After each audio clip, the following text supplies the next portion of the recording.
Um dos homens que revelou-se um verdadeiro adorador foi Abraão. Em Gênesis capítulo 12, versículo 8, entre Betel e Ai, pastor Alejandro, ele edifica um altar ao Senhor. Mas sabe qual é o mistério disso? O mistério disso está nos versículos 1, 5 e 7. Porque no versículo 1 do capítulo 12 de Gênesis, Deus se revela a Abraão, falando com Abraão, dizendo: sai da sua terra, da sua parentela e da casa do seu pai, e vai para uma terra que eu te mostrarei. A primeira manifestação que Deus dá a Abraão é falar com ele, a voz. E Abraão sai com uma mão na frente e outra atrás. Alguém diz, ele saiu sem nada. Não, ele saiu com tudo, porque ele saiu com uma promessa. Aí a Bíblia diz que ele vai para Harã.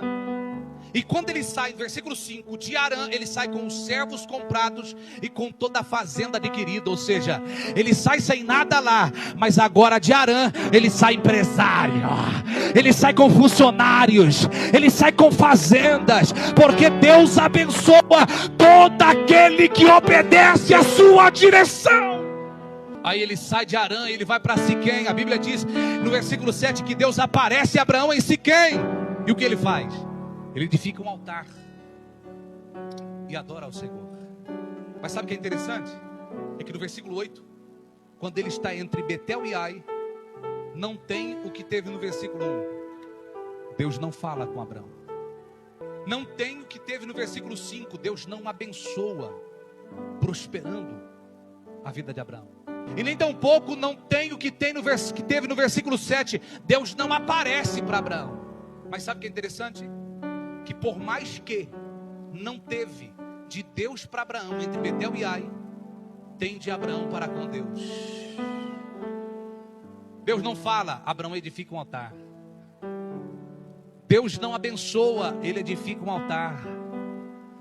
Deus não aparece, ele edifica um altar.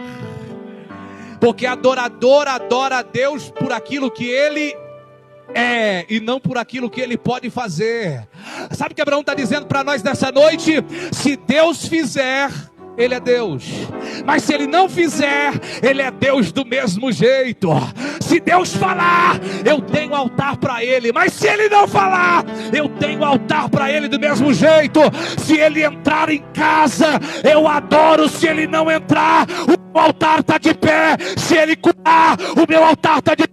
Se ele não curar, o meu altar está de pé do mesmo jeito. Se ele abrir a porta, o meu altar está de pé. Se ele fechar as portas, meu altar está de pé do mesmo jeito. Sabe por quê? Porque eu adoro a Deus independente das circunstâncias. Adorador é aquele que adora incondicionalmente. Não existe condições para nós adorarmos a Deus.